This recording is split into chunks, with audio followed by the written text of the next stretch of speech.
A question that I've been asking myself lately is what happened to all the clowns from 2016? Like, there was literally an entire worldwide invasion of clown sightings. Schools were shutting down, parents were worried about their kids' safeties, and people were getting arrested and even injured. While 2016 was on a whole other level, mysterious clown sightings have been happening for years before this. And how did this all really start? Well, the Northampton clown was terrorizing a small British town in 2013. A Facebook group was made to update people on the situation, to track the clown's whereabouts, and so many people were in this group and terrified of this clown. But it ended up being 3 young filmmakers who were dressing up as a clown and also secretly running the Facebook page at the same time. This was in order to drive traffic to the concept and got a lot of people's attention. Then we get to 2014, in which an ABC article was released talking about mysterious clown sightings rising in California. Social media accounts were also created to go along with these clowns. And they had terrifying captions such as this one, "No, I will not be coming to get a balloon from you." And it just went downhill from here. Because of movies like it and killers like John Wayne Gacy, clowns have always been just a little terrifying for me.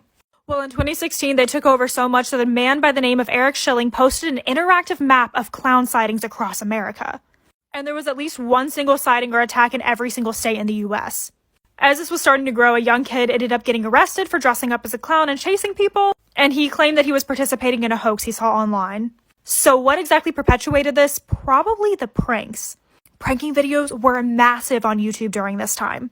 People would dress up as spooky clowns, jump out, scare people, and they were getting hella views, hella money for this.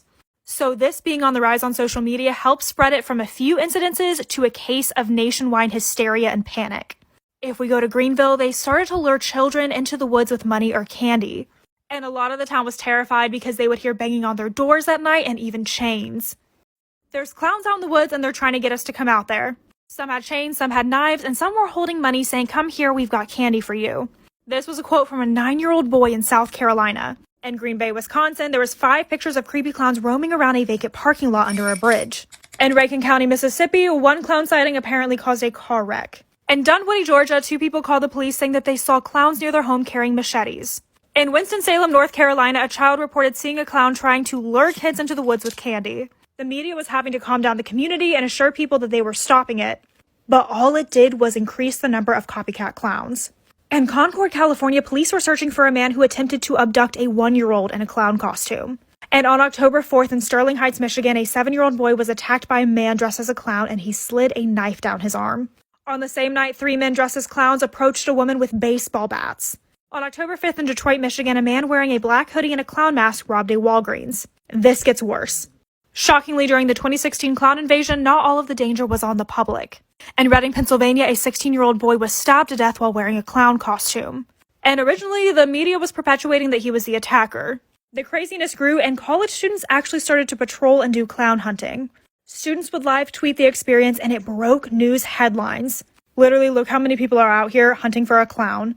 For example, at Michigan State University, they went to go confront a clown after a photo came out. They had broomsticks, baseball bats, and this was happening pretty commonly in rural towns. The police were getting worried about the clowns themselves. Clown vigilante groups were putting people's health and safety at risk by spreading panic even further, mostly doing more harm than good. And on October 21st, there was a rumor going around that the clowns were actually going to purge. And the World Clown Association had to come forward and talk about how they disapproved of this behavior. Producers for Stephen King's It had to even deny that it was their marketing stunt. So honestly, what was the reason? Well, there's many theories on why all these clowns came forward in 2016. A very common one was that they were all working together in some sort of demonic or satanic organization, and that they were coming to take children, but honestly, that was mostly middle-aged Facebook moms that believed that. More likely than not, they were just pranksters, and they probably weren't orchestrated all together. That would have been very difficult. There was also a lot of false reports going on. For example, a Facebook picture showing a clown at a local park. He ended up getting arrested because the pictures were edited. Many people were just riding off the train to try to go viral. And the media honestly made it way worse. In the midst of all of this, there was honestly terrifying people taking advantage of the situation to commit actual crimes. And there's been some suspicion that this is happening again in 2021. So if you guys want to hear about that, go to my Instagram and click on my reels.